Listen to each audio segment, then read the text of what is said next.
Dari video amatir, puing-puing reruntuhan bangunan hunian berserakan usai dihantam serangan roket Hizbullah. Petugas penyelamat melakukan pencarian korban dari puing-puing reruntuhan bangunan. Akibat serangan ini, seorang wanita berusia 60 tahun alami luka ringan akibat ledakan dan pecahan kaca. Sementara satu orang lainnya alami kecemasan akut. Pasukan Pertahanan Israel atau IDF menyebutkan sekitar 7 roket ditembakkan Hizbullah ke arah kota. 6 proyektil berhasil dicegat, namun 1 roket mengenai bangunan tempat tinggal. Sementara Hizbullah mengklaim bertanggung jawab atas sejumlah serangan di wilayah Israel Utara.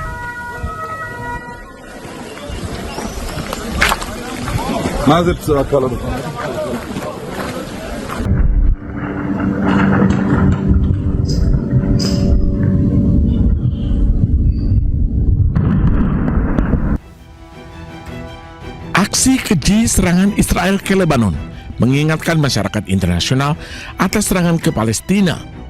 Penggunaan bom fosfor hingga serangan membabi buta yang memakan korban rakyat sipil kerap digunakan Israel dalam setiap agresi militer.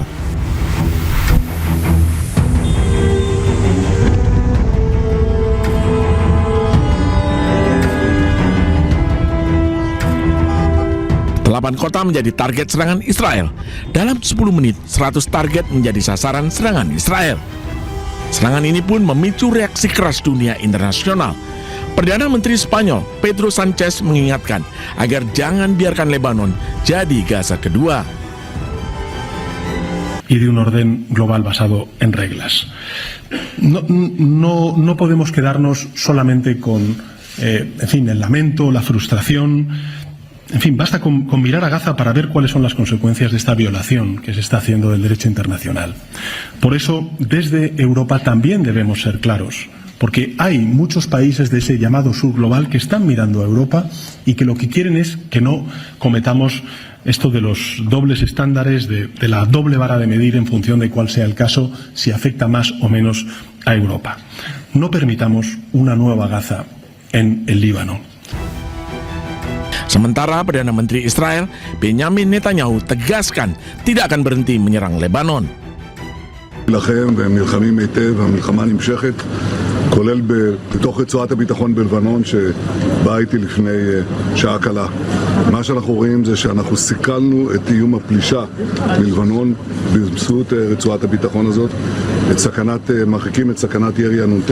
האויבים שלנו, איראן וציר הרשע, הם באו להשמיד אותנו, וכעת הם נלחמים פשוט על ההישרדות שלהם. Akibat serangan Israel, lebih dari 100 titik di Lebanon, ribuan orang tewas, tak hanya militer, Israel juga menyasar sipil, pasukan perdamaian, dan fasilitas medis. Ribuan orang turun ke jalan di kota-kota di Iran. Mereka meneriakan yel-yel dukungan terhadap pemerintah dan angkatan bersenjata. Sambil mengangkat bendera Iran, warga menyampaikan aspirasinya, yaitu menolak agresi militer Israel dan Amerika Serikat. Aksi warga juga diwarnai dengan orasi di mimbar-mimbar bebas di tengah kota.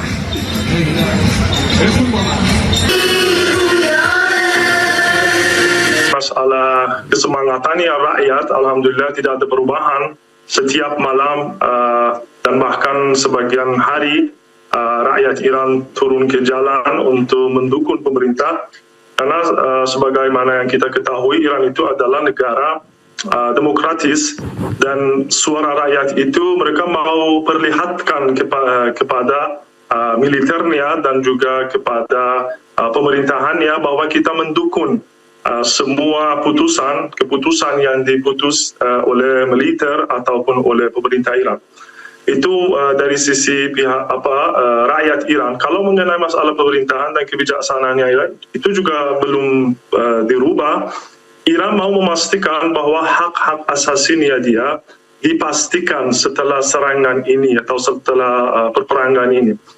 Iran sebagaimana Ibu mengatakan, Iran banyak kali sudah berunding dan bernegosiasi bersama negara-negara lain, khususnya negara-negara Barat, negara Amerika Serikat khususnya. Tapi hampir setiap kali tidak dipastikan dan tidak dipenuhi haknya Iran. Dan bahkan beberapa kali Iran diserang dalam proses perundingan. Oleh karena itu kalau kali ini harus ini pemerintah Iran dan juga rakyat Iran mereka bilang bahwa itu harus menjadi kali terakhirnya Iran itu rugi dalam perundingan itu, dan oleh karena itu harus semua haknya Iran itu dipastikan. Baik Pak Kasem, saya penasaran, tapi kalau Anda ini sebagai warga negara Iran sebenarnya menginginkan negosiasi ini berjalan lancar atau seperti apa?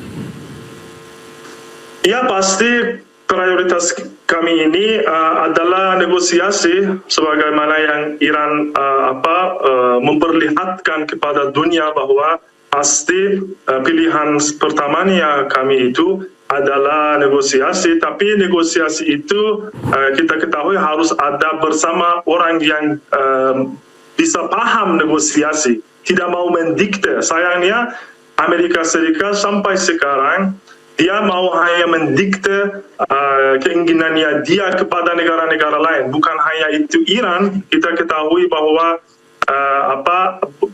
ada banyak negara yang sudah terpengaruh dengan kesombongannya Amerika itu sekarang, masalah Venezuela, masalah Kanada, Greenland dan Kuba sekarang ini juga diakui oleh Amerika. Mereka mau mengambil minyaknya Kuba juga. Itu tidak bisa masuk akal ya, dan tidak bisa ditahan. Oleh karena itu kalau kami ini pasti negosiasi, kalau dengan hakikatnya negosiasi kalau itu dilaksanakan, pasti kami tidak ada keraguan mau menerima itu, tapi tidak macam negosiasi macam yang dilaksanakan Amerika.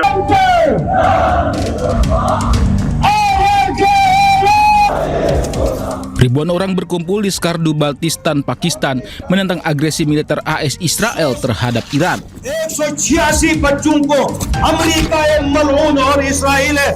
Sambil mengibarkan bendera Iran dan Pakistan, para pengunjuk rasa mengutuk serangan AS Israel ke Iran. Unjuk rasa ini juga sebagai bentuk dukungan setelah wafatnya pemimpin tertinggi Iran, Ayatollah Ali Khamenei. Agha Bakir Hussein Al-Husaini, Presiden organisasi Anjuman Imamiyah Baltistan, mengutuk serangan keji AS ke sekolah Iran. Organisasi Kedokteran Forensik Iran mengkonfirmasi bahwa 278 siswa dan 67 guru tewas akibat serangan rudal Tomahawk AS di sekolah Minab. जो प्राइमरी के 8 से 7-8 साल के बच्चे 186 बच्चों को अमेरिका मलऊन और इसराइल शैतान ने बमबारी करके शहीद किया। माशी तौर पर भी और इज्तिमाई तौर पर भी, सियासी तौर पर भी और दिफाई तौर पर भी इंशाअल्लाह ताला सुपर ताकत होगा ईरान इंशाअल्लाह ताला। Sejak pecahnya agresi militer AS Israel ke Iran pada 28 Februari lalu, setidaknya 3.375 warga Iran telah tewas. Kecaman terhadap Amerika Serikat dan Israel pun meluas. Sejumlah negara turut mengutuk aksi keji tersebut.